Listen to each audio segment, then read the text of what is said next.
Can go. 1 second. You are live. Hi, everyone. Welcome to Robust American Love. My name is Karen Karbiener, and I am president of the Walt Whitman Initiative. We're a 501c3, a nonprofit organization here in New York City, and we're very interested in preserving and celebrating New York's literary legacy. We're an organizing center for cultural activism and poetry-related events, just like this one that you're enjoying today. You can follow us on Facebook and Instagram, and of course, check us out on our YouTube channel, where we store all of these wonderful conversations that we've been having since August 2020. So we've really been robust American loving for quite some time. And if you like what we're doing, please support us. There's a support us button at our Walt Whitman Initiative page, and we're delighted to get support of the public that we love, and we try to bring these events to. And this series, the Robust American Love Speaker Series, is called Speaker, not lecture or formal presentation. It really is a public-facing, informal conversation on poetry, sometimes on Whitman, sometimes on people that are inspired or work on Whitman, or other poets that were also within the legacy that we're talking about. You'll hear conversations and enjoy presentations by professors and poets and graduate students, artists and printers, neighborhood activists. And again, we welcome your participation. So we know we have some people live with us. Fantastic. If you are watching this later, that's fine too, but just know that we do offer the chance to actually speak with our speakers if you are tuned in live. Just a few announcements before we get to today's incredibly exciting presentation. As you can see, we have many people aboard, so lots of really good energy right here on Zoom. And just a note on the Walt Whitman Initiative's forthcoming projects. We have our Song of Myself marathon. We actually have 2 again this year because of the popularity of course, the in-person one at Brooklyn Bridge Park.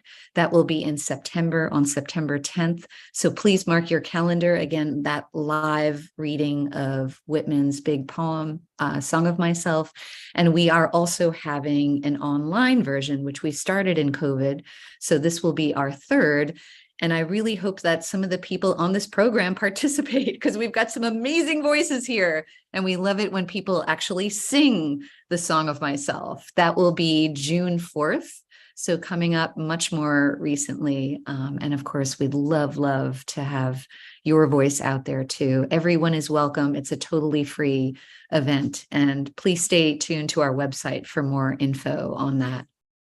If you are following us, you know that we opened a poetry library last year. That's right. When everyone else is closing libraries, we decided to open one. It's down at South Street Seaport. We're very proud. It was built, raised, and opened just on volunteer love of poetry. And we, of course, invite you to come down and check us out. You can read all about it at our website. I just wanted to announce we have a new curator librarian, Jay Sherry. We're very pleased to have him on board.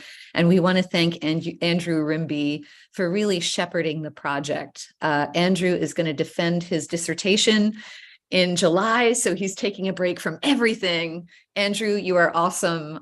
We really appreciated how you got us started with the poetry library. And Jay, welcome aboard. Thank you so much.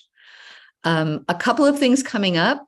Actually, tomorrow on Tuesday, April 25th. So if you're listening live, tomorrow night at City College in the North Academic Center Ballroom. That's up at 160 Convent Avenue here in New York City.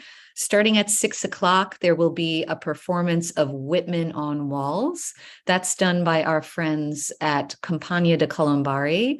And it is part of CCNY's symposium, Archives as Muse, a Harlem storytelling project.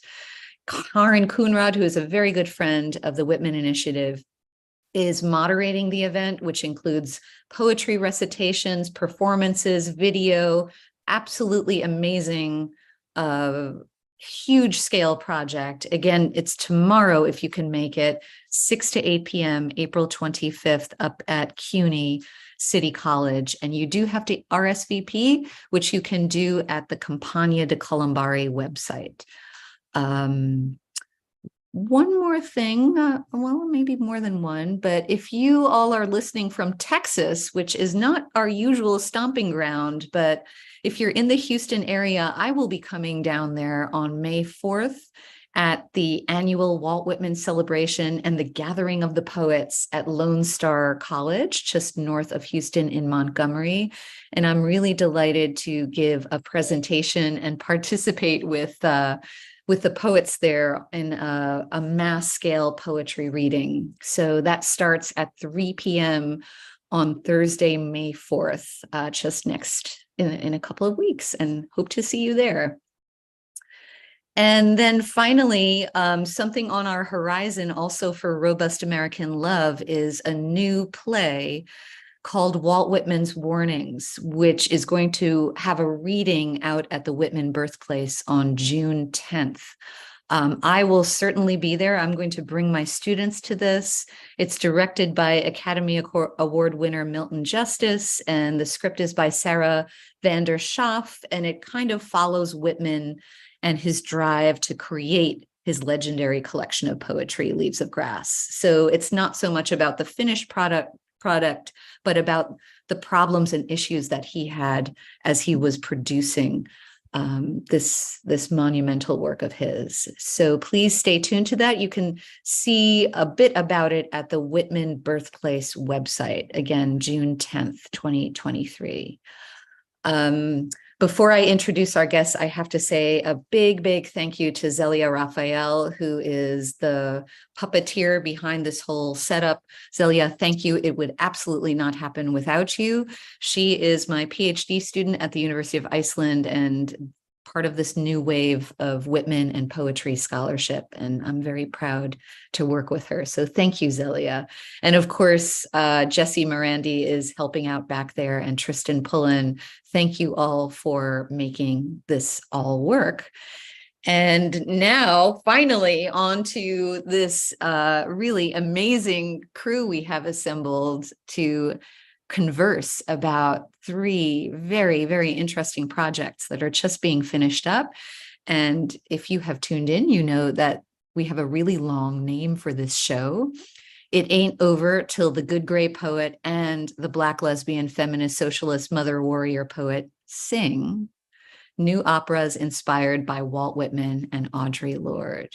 So very thrilled today to present to you the people behind 3 operas that will premiere on May 25th at NYU. There's so much to talk about regarding not just how they came to be and how these 2 poets were selected as centerpieces, but also even the theater that they will be presenting these performances in. So I want these guys to do more of the talking than I do. So I'm going to let Randall Leung start us off, and just if everyone could just introduce themselves. I know that the watchers can actually click and you can see who we have on the screen, but Randall, maybe you can start us off and just introduce your wonderful self to the audience. Sure. Hi, I'm Randall Leung. I teach at the Graduate Musical Theater Writing Program at the Tisch School of the Arts at NYU. And I co-lead the AOP Tisch Opera Lab with Sam Helfrich. Great. And that's Sam. That sounds like you're next. Hi, everybody. I'm Sam Helfrich. I teach in the Graduate Department of Design for Stage and Film at NYU. I teach set, film, lighting, and costume designers. And as Randall said, co-lead the Opera Lab. Fantastic. Thank you so much. And I guess the glue here, Charles, you are the sort of also the part of this master team. Well, Karen, thank you. I'm Charles Jarden, Interim General Director, American Opera Projects, but I was started the class with Randall and Sam back, I guess, 2015. We started talking about it. And we already had done some Fort Greene Park Whitman exploration. So this year it seemed to make sense to come back to Whitman, and we added Audre Lorde just because she was on our minds, as she should be on everybody's minds. Audre Lorde, by the way, just a fun fact, is she shares an office with the Fort Greene Park Conservancy, the Audre Lorde Project does. We share office space. That has been for 10 years. And I was just at Hunter College on Saturday for a Earth Day event, and 68th and Lexington is called Audre Lorde Way. Who knew? So yeah, that's where I was again with Audre Lorde on Saturday. Wow, thank you, Charles. I actually did not know that either. So there must have been a residence of hers up there. That's fascinating. Okay, so we have 3 teams of opera librettists and composers and singers with us.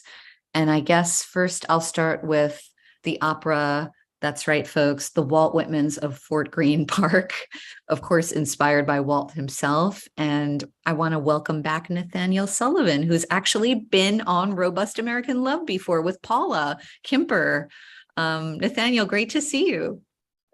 Yeah, it's good to be here and good to see you again, and good to be back. Yeah, I'm Nathaniel Sullivan. I'm a singer, a baritone, and I'll be performing in 2 of the 3 operas on this concert. I'll be in the Walt Whitmans of Fort Greene Park as Walt Whitman, one of the 4 Walt Whitmans, to be explained later. And I will also be in the People versus American Cheese as Walt Whitman. So I'll be singing Walt all day long. So good to be here. Thanks for having us. Great. Thank you, Nathaniel. And the librettist for the Walt Whitmans of Fort Greene Park is also with us, Peyton Marion. Thank you so much for being here, Peyton. Thank you so much for having me. And a little bit about you, my dear. A little bit about me. I'm an alum of NYU's Graduate Musical Theater Writing Program, student of Randall's, and really excited to be working with AOP on this new comedic take on the Walt Whitman impersonators in Fort Greene Park. Wow, thank you so much. And we have the People versus American Cheese opera, which was equally inspired by Whitman and Audre Lorde. And we've already heard from Nathaniel, who's going to be both of those operas. And Durra Leung, so nice to have you here. You are the composer. Hello, thank you so much for having me. Hello, everyone. My name is Durra Leung. I'm a composer. I'm also like alum for Graduate Musical Theater Writing Program.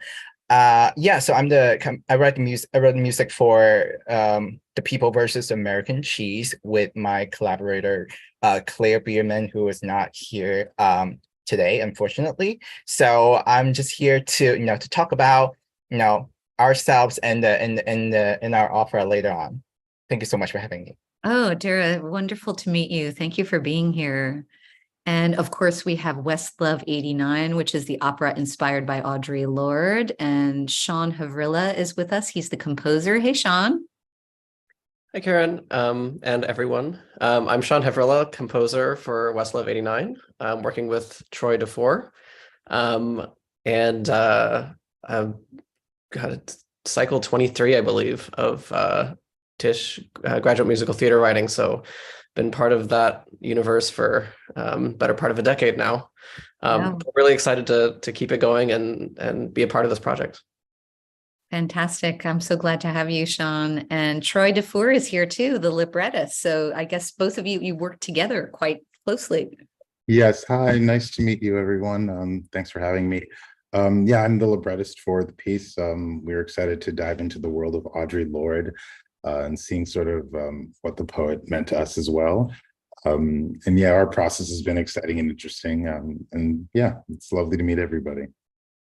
Amazing to have this much talent on one screen. Thank you again, everyone, for coming together today. Charles, it looks like you have your finger there up. Oh, your sound should. Muted. I wanted to correct something Nathaniel said. It's because he said a concert version, but this is going to be fully staged. And so you're going to, in a brand new theater that is I think just opened in NYU's campus. So maybe Sam, you can mention that when it comes time to, but I just want to make sure everybody knows there's a whole design and staging element to Yeah, I do want to talk about that eventually. So Right. Fantastic. Yeah. I feel like that's we're going to come to that, right? That's like the finale of the show. But first, I actually just wanted to hear from any or all of you on how this started, this grand project to use two very well-known Brooklyn poets from two different worlds, though some of them collide, right? And can someone start us off on that? Like, how did the idea start to create operas from the poetry of Walt Whitman and Audre Lorde? So I'll jump in. yeah. Like Charles said, this opera lab has been going on since 2015, and the kind of premise of the lab is that my students from the Graduate Musical Theater Writing program, who are all composers and librettists, create short new operas, and Sam's students from the design department design them. And we work with AOP and Charles, who provide the performers, the music directors, as well as the singers, to stage them. So every year we take on different subject matter. In the past, the very first year we did this, we did it at Fort Greene Park. So that was the pieces were all written about Fort Greene Park. And Whitman was certainly in the air that year. Other places we've gone have been International House, the Stonewall Inn, and the Brooklyn Museum.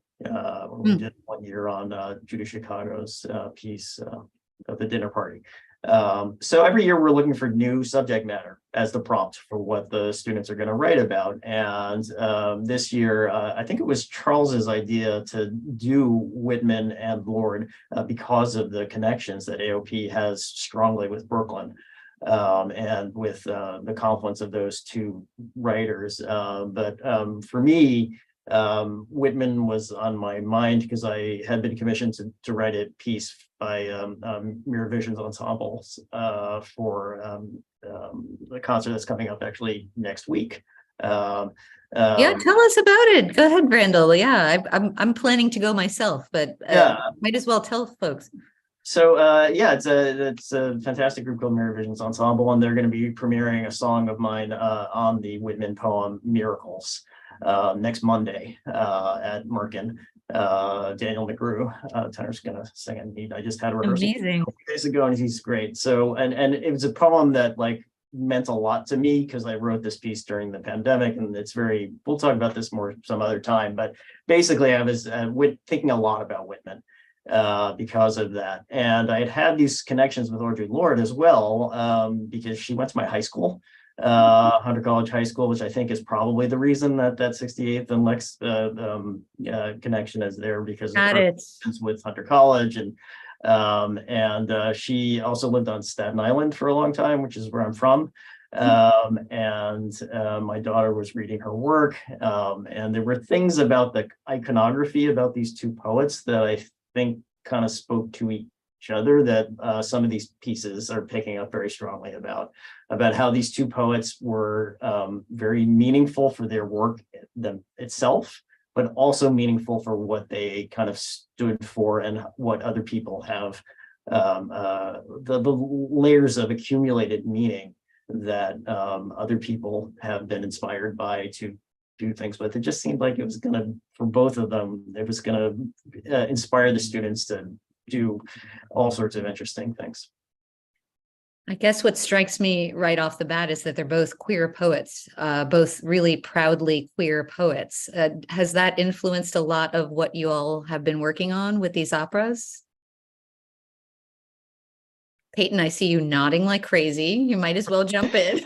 Oh yeah, I think you're asking Karen what started all of this, and I think what started all of this for us was you and the talk that you gave at the beginning of this process. And for those of you that don't know, Karen gave a wonderful talk to us about Whitman and about his history in New York and about her work, and I think that was the springboard for a lot of these conversations. And I think that queerness is definitely a thread that goes through a lot of our work in the way that these pieces have taken shape and the exploration that we're doing into the lives of these artists that lived in New York, as we are all artists living in New York.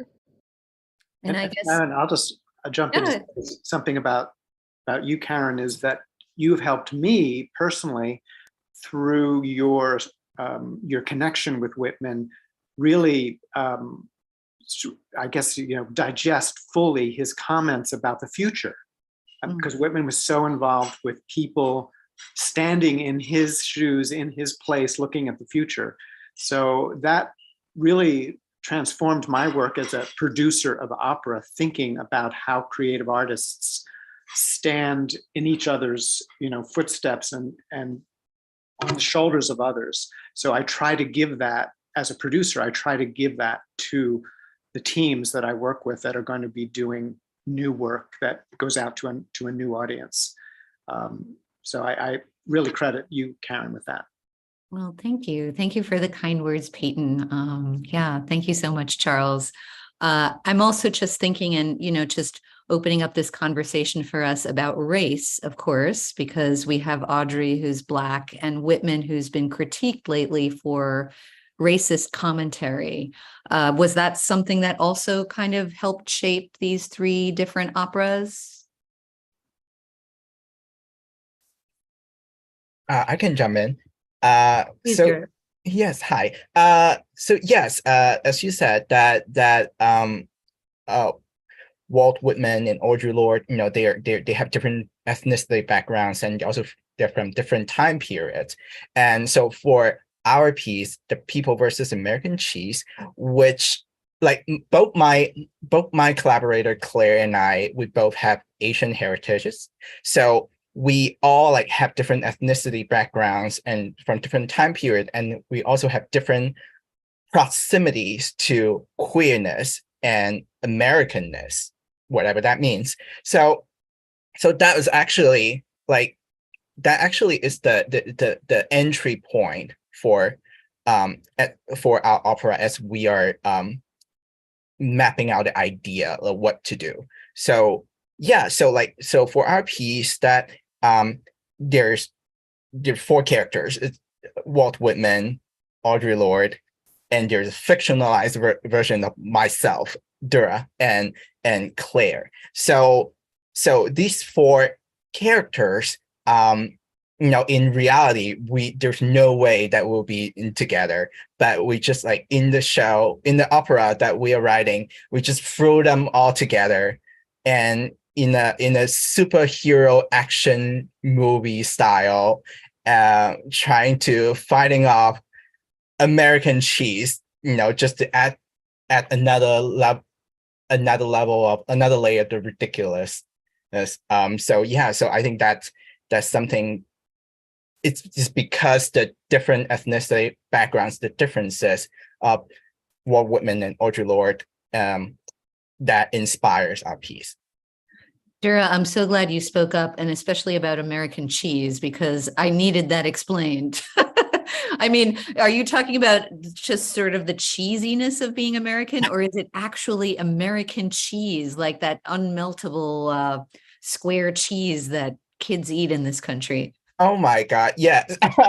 So the reason why we chose American cheese as an object, as antagonist, or the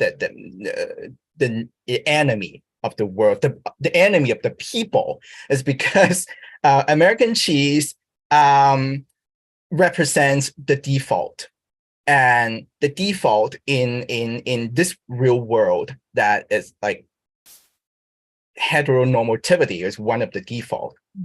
We all raised in an environment, even though we're given different time periods, heteronormativity is always a default. And similarly, if you go to just regular restaurant and you order cheese, that if you don't specify which kind of cheese you're gonna get, they're just gonna give you American cheese. And also it's also a fun play the name of American cheese, American cheese. Like what does that mean, American cheese? So we do. So it's so there's like a rather lengthy, not lengthy. There's like an explanation of what is American cheese, why American cheese is something that we should say no to. There's like there's a solo section in our opera that Nathaniel Walt Whitman would sing about. So yeah. Okay, thank you for that. And we have two composers here. I feel very lucky about that. So Sean, you've been working on the much sexier titled Westlove 89. Do you want to tell us what that one means? Yeah, so one of the things that Troy and I, when we started working together on this, was we really found, so we were very interested in Audre's time in Berlin at the end of the 80s, and sort of her influence there and the people that she would have interacted with there. For our piece, we focus in on a character, Barnaby, who is a Black Afro-German woman living in West Berlin in 1989, and sort of discovering what all of those pieces of her mean and how that influences who she is as a whole person. There's a lot, I think, in Audre Lorde's writing and in her sort of philosophy that's all about like everything that is a part of you living in harmony, and that being your whole self, and like everything that you've ever carried with you in your life, whether you like it or not, whether or not you know you're carrying it with you, all of those things end up influencing who you are as a person. And then sort of we watch this character sort of find those things both physically and metaphorically, and sort of learn to find literal love. There's a lovely romance, but there's also sort of this finding and loving who she is and all the various parts of her at the same time. Wow, that sounds beautiful, but also much more serious than the people who versus American cheese, right? There's less dairy products in ours, but I think for Sam and Randall, you all, were there surprises, like just seeing the range of responses to these two poets from, kind of like a serious inner exploration to, a kind of a fantastic superhero story to a kind of an opera that I think a lot of New Yorkers, the Walt Whitmans of Fort Greene Park is sort of like a mind-blowing thing for especially the folks who are acquainted with the actual Whitman impersonators that sort of circulate here. So I feel like you got three really very different pieces of ideas, not just pieces of music. Any reactions to that, Sam or Randall? I can go. I think we were unsurprisingly surprised. Because every year the same thing happens. We give a prompt to the students and everyone just starts to work, and what emerges is consistently surprising every year. So the sheer range of work this year is kind of amazing, but it's what seems to happen in this process. It's like the prompt is just to talk about Walt Whitman and Audre Lorde is a prompt that's broad enough that every team gets to do its own exploration. And what emerges on the other side of that is completely unique to each group. There's so little crossover thematically, actually, but that happens a lot year by year when we give the prompt. So in that sense, it's not surprising, but it is an amazing wide swath of exploration of these two historical figures. And these are two figures that are not easy to get to know very quickly. So what I guess I'm impressed by is the accelerated process that you all demand, I should say, or however it works with how you shape this. But I remember speaking to you all not too long ago, right? Just like about preliminaries about Whitman, a little bit about Audre. And here you are kind of finalizing. I heard Wednesday is the cutoff date, right? So how many months has it been, y'all, that you have actually been writing and thinking about this, Peyton? I think 3, if I'm 4 now. We started in January. I believe we saw you in January, Karen. And then, so right 4 months. So Randall, is that part of the process to just like make it really kind of swift like this? There's no time to really kind of, dive in and really deeply explore. You want to get them going quickly on this. Yeah, I mean, opera has been a field where it moves slowly in general. And that's actually one of the most exciting things about this continuous project for us, is that we are able to get pieces inspired and up to production, in just a few months. And usually opera is something that takes many, many years, and as a result, often feels not so kind of connected to the immediacy of now. There have been years where there was one year when we partnered with International House, and that was the year of the Trump election, and our students kind of were like immediately, they were just like floored by kind of like their own feelings about that. And the ability to get those pieces, to harness those feelings and get them into pieces that were then up in 4 months instead of like 10 years later, was like, showed me a lot of the value of kind of this kind of program. Where now, so, Audre Lorde and Walt Whitman are people who've been around for, some time, but I feel like actually in all three of these pieces, the writers are responding to some very immediate things, both in their own personal backgrounds with these poets, and that connects with stuff in the world today. I think your question about race is like a really interesting one for all three of these pieces. Because this is Nathaniel is here, but all of the other singers in this cast are people of color.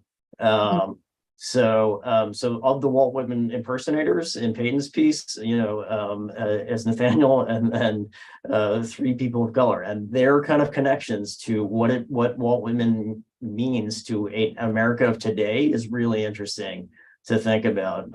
And Durra and Claire's piece, Nathaniel is playing Walt, who's together with Audre Lorde, and Audre Lorde is like kind of fed up with Walt's kind of insistence of talking about how he's like so into being an abolitionist. So, and with Troy and Sean, I mean, it's taking place in Germany, but it's this multiracial cast that's really fascinating to think about, as their main character kind of thinks about this question of like Afro-Germanness.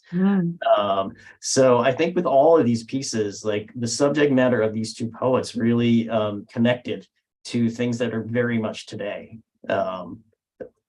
It sounds like you're really helping reinvent this genre. And we've had other people on Robust American Love that also are interested in doing that. Most recently, Paul Moravec, who, is a dear friend, in addition to just being inspired consistently by poetry and also Whitman. But his opera, The Shining, is kind of part of this idea of, not just opera's not just invested in the past, but in the present moment, like pop culture. And I see how your accelerated pace for the creation of these contributes to that, right? And they become quite personal. I'm so excited to see them for that reason. So Troy, I actually wanted to ask you about this, since you have, you with Peyton, you are the librettists. And I guess you have this difficult task of kind of thinking about writing this opera, possibly including a lot of Audre Lorde in there, possibly including a lot of yourself. I mean, how was that balance achieved with your writing? Well, going back to even like the earlier initial note you brought up about race and identity being brought in, and it's funny, we sort of went the line of a global blackness that Audre Lorde affected on the world.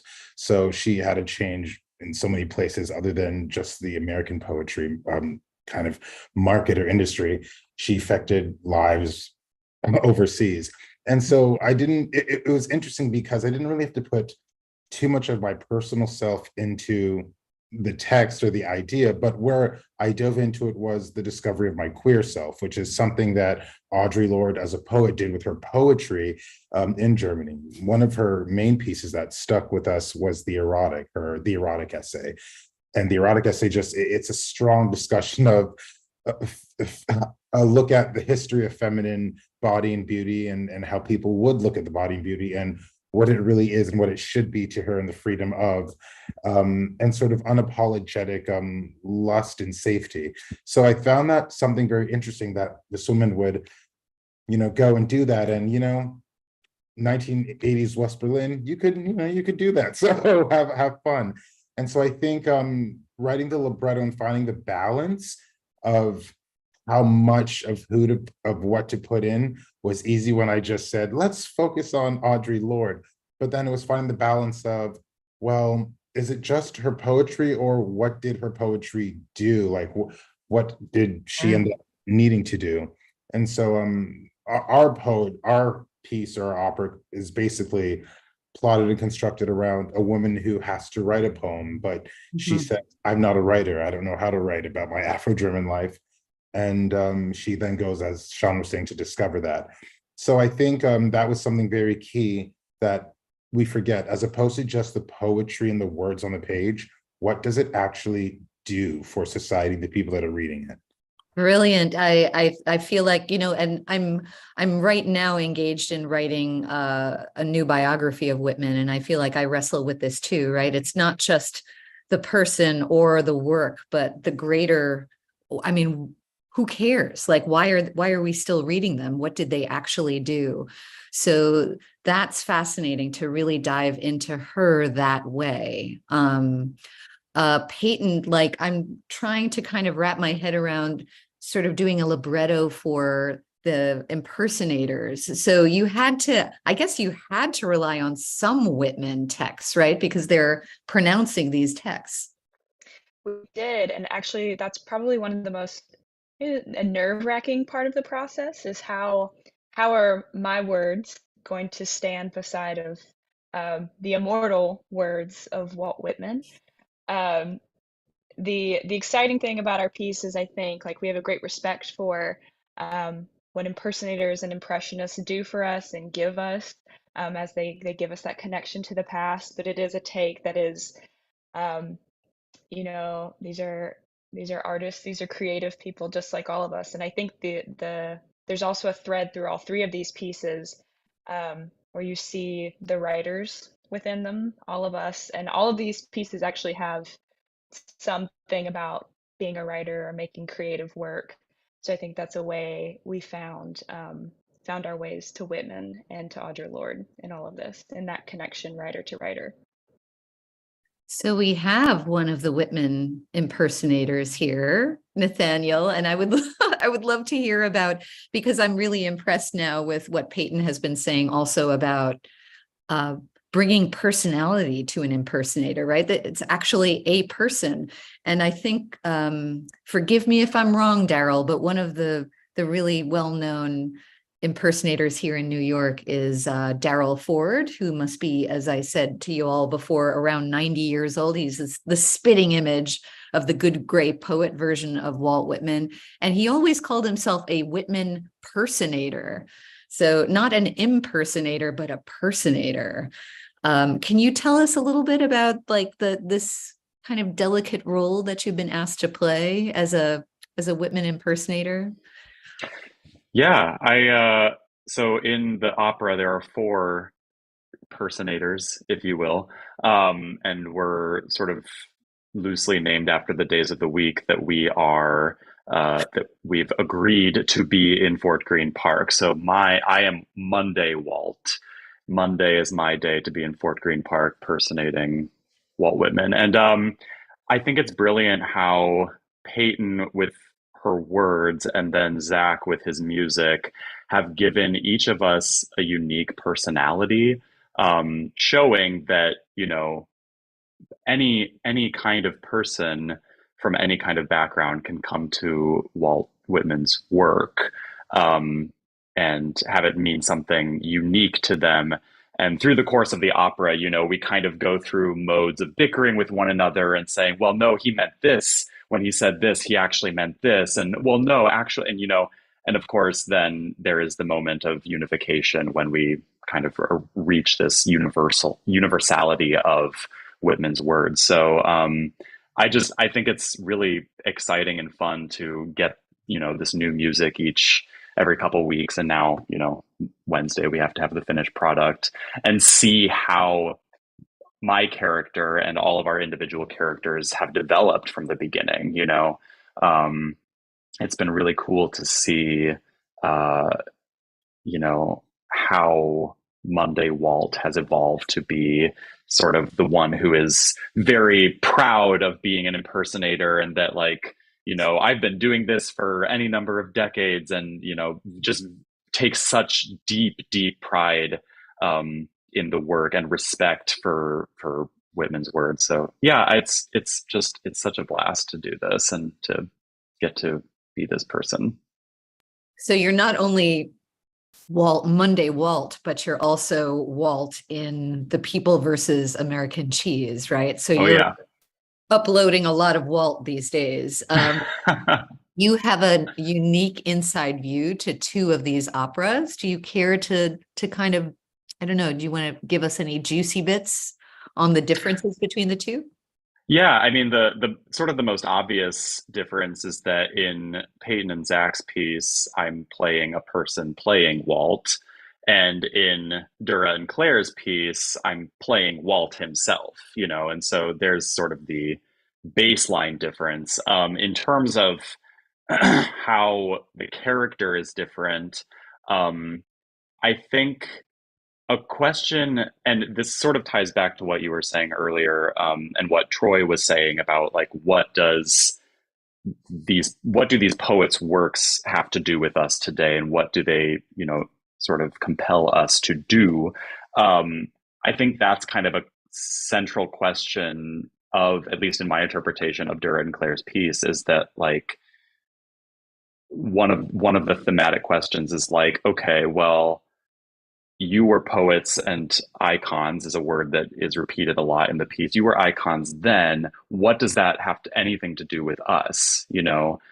What do we need? What do we take from you? What can we take from you to inspire our own work, to inform our own work? And so in that sense, at the beginning of the piece and sort of throughout, we do, I can't remember if it was Sam or Randall who sort of references, but there is sort of this oh my God, Walt, just shut up. Okay, we get it. You're an abolitionist. Please, And so there is sort of this tongue in cheek, okay, and in Durra and Claire's piece. And, that question, is answered as the piece goes on. But yeah, that's kind of I guess that would be the juicy bit that I would say. I think in opera, it's generally been downplayed, the acting part of things, right? The singing has always dominated, but I think you've been put in a unique, two roles that really kind of bring out your acting, right? I guess you're feeling those muscles being flexed with these two different projects running at the same time. For sure. And that's one thing that I love about working with composer librettists who work a lot in musical theater, is that there is such a deep connection to the drama of it. The music, obviously, and the words being having an importance, but a deep connection to character development, to dramaturgy. Not that that's absent in opera, but I think that it's valued at such a high level with artists, creatives who work in the musical theater medium. So it does sound like that all three pieces really have a more complex story than a lot of operas that I've seen, right? There's character development. For instance, in Westlove 89, it sounds like she's really going through a crisis and she's figuring herself out. I'm talking about Audre Lorde. I know we want to show a few clips, but I just wanted to hear from the composer librettist team about how they work together, because I think a lot of people who are listening probably are opera fans, but don't really know how that collaboration happens.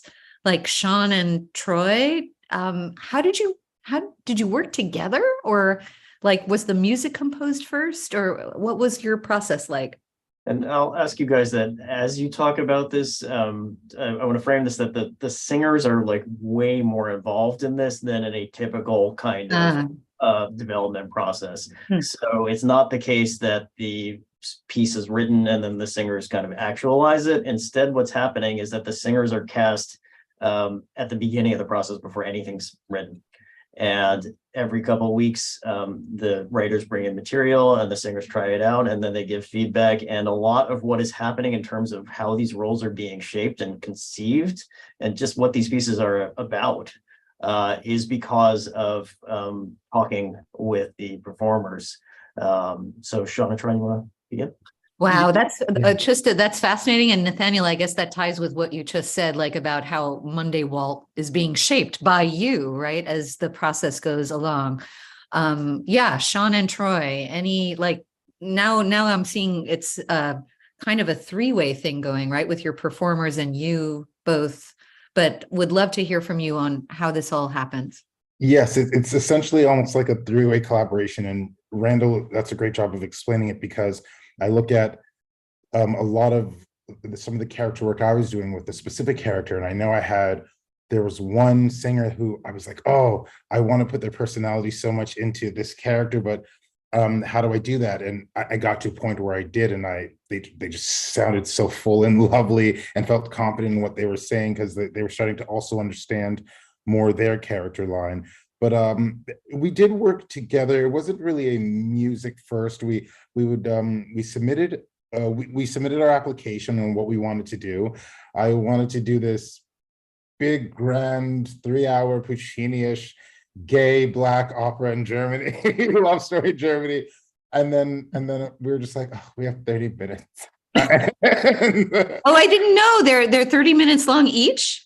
The 30-minute opera. That's one of the rules. Yes, that's one of our parameters, 30-minute opera, that we're right now doing the editing to make sure we hit that parameter for Randall.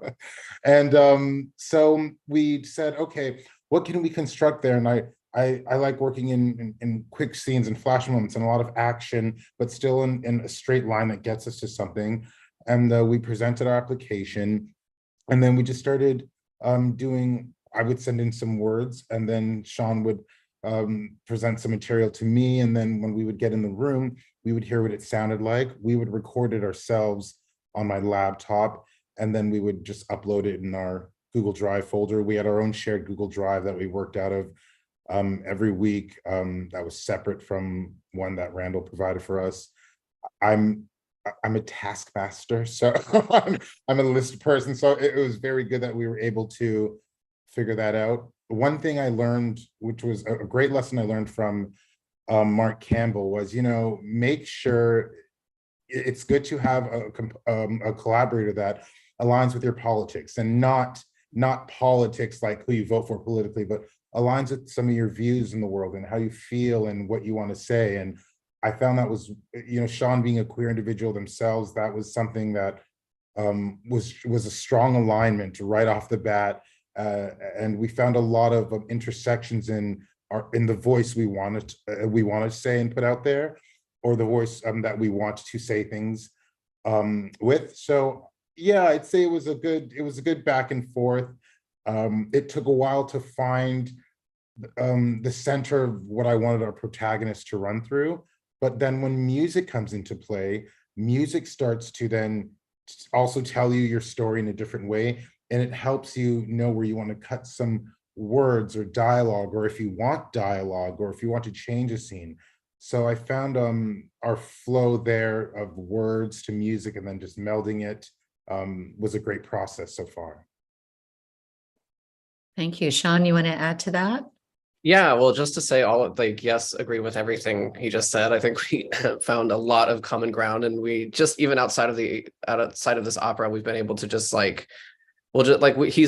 Troy's based in Toronto, I'm based in New York, so we don't actually work in the same room very often, if at all. So there's a lot of just sending text messages and emails and FaceTiming and all of this, and we found a lot of the time we were actually not even FaceTiming about opera. We're just kind of like hashing out the day and whatever horrible thing happened in the world. Don't tell Randall that. How wonderful. So like a friendship. Sure, yeah, absolutely. That's so beautiful. That's what everybody hopes for, to work with simpatico people. So what a blessing, right? Like to come out of all of this is like a great friendship. Amazing. through the miles. Well, I think we have some time, and I would love, Randall and Sam, if you all would show clips, maybe one clip each of the operas, and then maybe we can open up just comments from all of you on what we're seeing, and maybe even, well, I think we want to hear it. I think they're short clips, right, Randall? Yeah, they're all like 45 seconds long. Perfect. So let's see one and get us going on the details. Sure. Okay, so let's start with the Walt Whitmans of Fort Greene Park, and all these clips are from our class sessions. So this is just like the singers just trying things out for the first time. Right. And I think pretty rough stuff. So you guys who are watching out there, this is just in process work. This is not what is going to be on stage in May.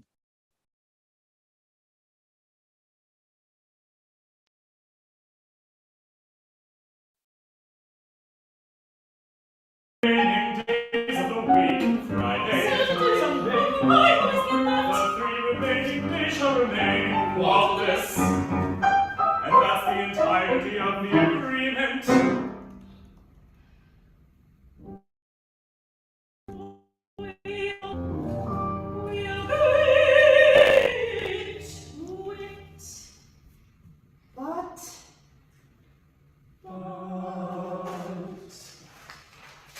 But it's Friday, and they're here. We're here, they're here. It would be unethical. So the video was pretty rough, but I think the voices were spectacular. That at least came through. Nathaniel, so good to hear you again. And were those, Randall, the 4 waltz? But Peyton, you want to explain? Yeah, so I'd be remiss if I did not mention my wonderful partner, Zachary Catron, who wrote the music for this, who is actually singing in that clip, because as we're working through this process, things happen and people have to step up. And so those were Monday, Tuesday, Wednesday, Thursday waltz, and they've all arrived at Fort Greene Park on a Friday, and no one is supposed to be there on a Friday as per their agreement. So they have to figure out what to do as the crowd is waiting. Charles, I'm sure you're just like shaking your head because you've been in that situation before, just with your work in Fort Greene Park. Yes, there really were competing Fort Greene Park impersonators at one point. Really? Yes. Oh my goodness. That's a whole other show. Stay tuned, everyone, for that one. Nathaniel, just because you're the rep that's here, can you tell us a little bit about, what you're doing in that scene? Yeah, so that was just the very tail end of the agreement aria, if you will, which is I'm as Monday Walt and as sort of the longest running impersonator in Fort Greene Park in the show. I'm sort of the keeper of the agreement, and I'm very proud of this agreement that we've all reached, that, we'll go on our respective days of the week. No one will be there Friday, Saturday, Sunday, and forever and ever, amen. And so I've just gone through and sort of delineated the agreement for us and for the people in the park/theater. And then Thursday, Walt poses the question, well, okay, but we're here and the audience is here. So that's kind of the moment that you caught us in, is us trying to figure out what we're going to do with this fact that we've all happened to show up on a day that we're not supposed to be there. It sounds like so much fun, but I can also see that there's some serious messages going on in the background. Peyton, I'm very excited to see this one, especially about representation and reality. And I feel like you're doing something very complicated in a very friendly framework. So very exciting. Thank you so much for that clip. Randall, take it away with number 2. Okay, next we will do The People versus American Cheese.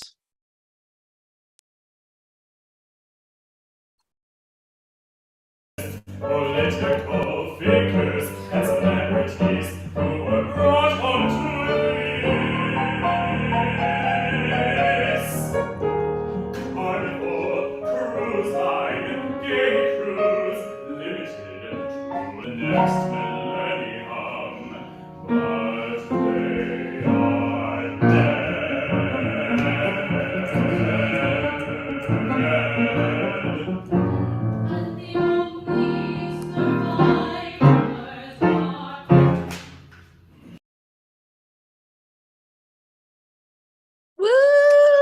go to number 2. Oh my goodness. And Durra, I'm going to ask you to step up a little bit and tell us what we saw. Sure. So what you just saw is very, very early on in the piece that's like, we are doing the expositional works, like why, like telling the audience why we're here. So Walt Whitman, so in the beginning, the 4 characters found themselves there in a mess, like in the war zone, but also on a gay cruise. And so basically what you just saw, like Walt Whitman is saying that, okay, so there has been an attack by American cheese, and we are here on the gay cruise. The gay cruise is, it's more like a international conference of the high profile queer icons, but they are under attack by American cheese. And so audience, this is where we are, because like they are also like in a piece, Walt Whitman is in trying to explain the situation to Claire, but this actually is a way to explain the situation to the audience. So Nathaniel, you are talking to Audre. I mean, sorry, Walt, you're talking to Audre. Right. At that point, I think I'm actually talking to Durra and Claire, the dramatized versions of Durra and Claire, and I'm explaining Oh, that's that. what you mean. Yeah, I forgot that the dramatized version. Right. Need to Right. balance And I'm explaining that the only ones who have survived are myself, Walt Whitman, and Audre Lorde. So I think what's really interesting about seeing that clip is it's a reminder of how many people are behind any given like idea of opera, right? Because the room is full and you have a pianist who has to know the pieces. And I mean, that alone is just so impressive. How much good energy is in that room. So yeah, congratulations in advance. I can't wait to see it. Okay, last one, Randall. Okay, and this will be Westlove 89. And just to tag onto your comment there, Karen, once we get to the actual rehearsal process and Sam's students are involved in design and our production manager and stage manager, there's like lots and lots more people to come. Here's Westlove.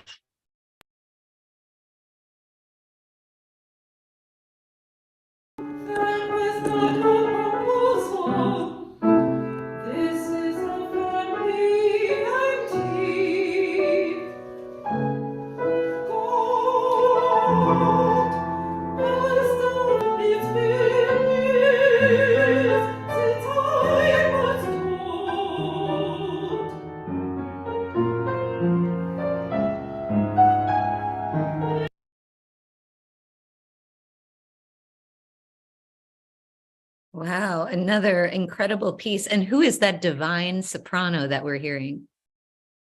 That is the wonderful Patrice Eaton, our Barnabé, our main character, who is, she doesn't leave the stage for 30 minutes, and she is a powerhouse. And the music is very evocative, right? This is quite different from the 2 pieces that we just heard, much more kind of like fluid and dramatic. A word on that, from either the librettist or composer here? Yeah, we were diving into, in this sort of moment, this is a scene where Barnabé has gone to the woman that's helping her write a poem, and they go through a meditation, and they begin a meditation that takes her through time so she can find herself and learn about her past in sort of Africa and how it relates to where she's in Germany. And yeah, we went for a Baroque feel, a romantic. We wanted to go for something very romantic, queer love, sort of the falling in love with yourself and falling in love with someone else at the same time through writing poetry. So yeah. Wow. And just a word, Sam, on how you're conceptualizing them to bring them to life visually on stage. Are each of these 3 separate 30-minute pieces going to have a wholly different set? And I'm just wondering what you're cooking up behind the scenes. It's been interesting because year by year, I'm going to direct the 3 pieces this year. Some years I've had guest directors or student directors, but it changes every year.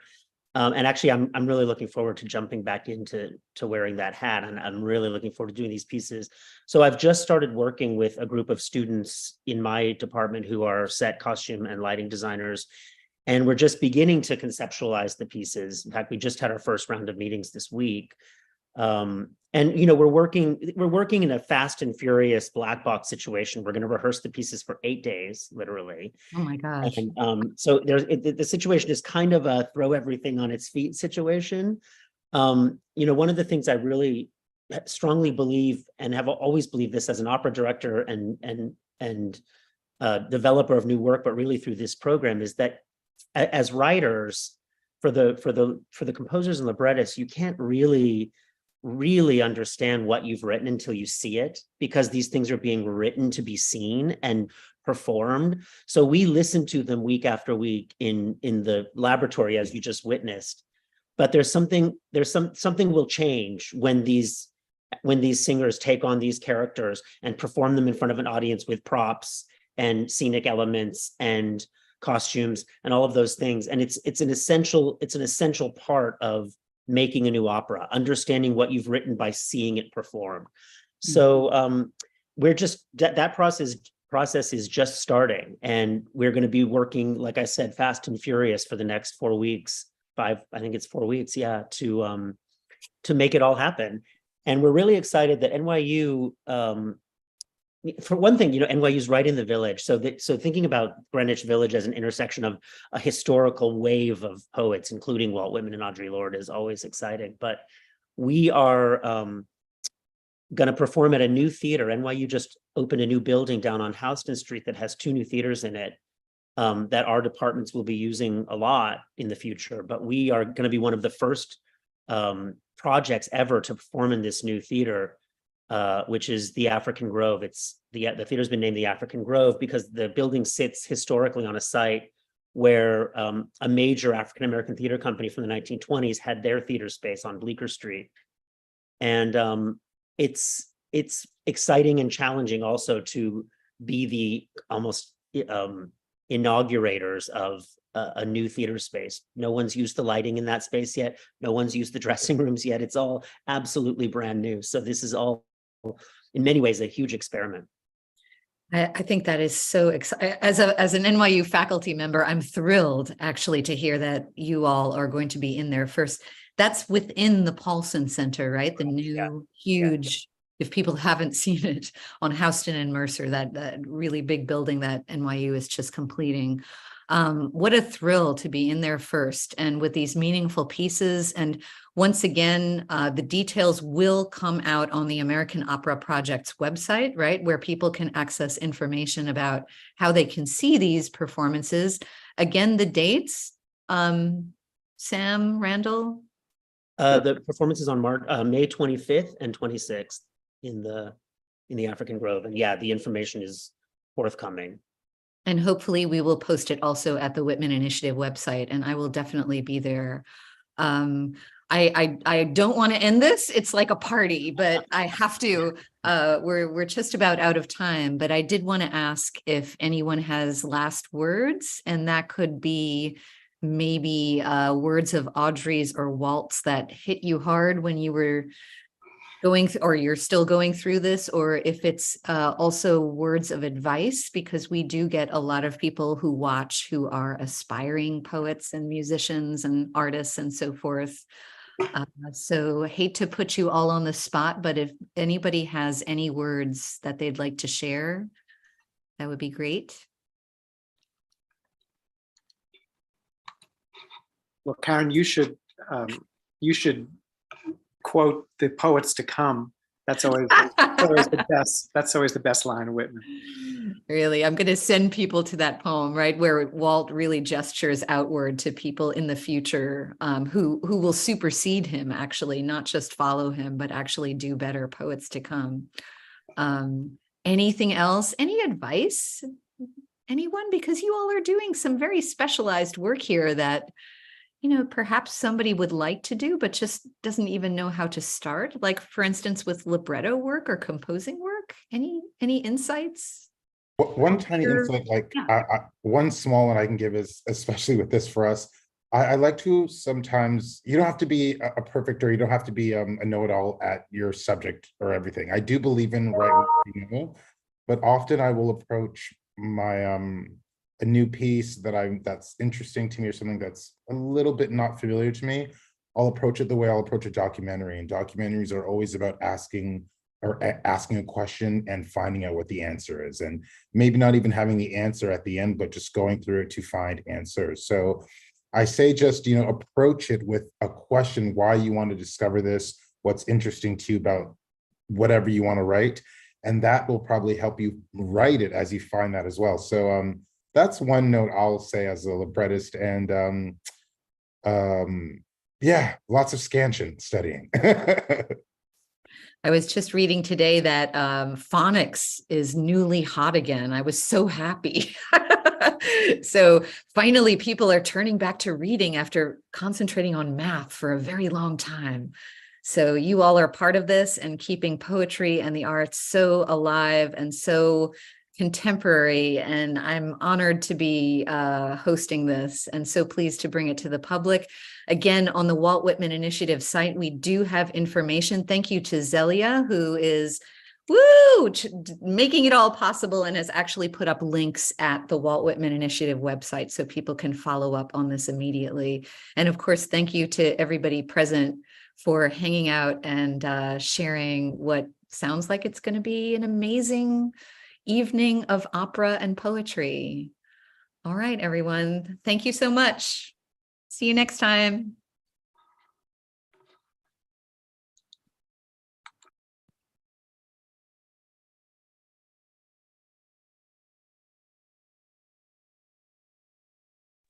And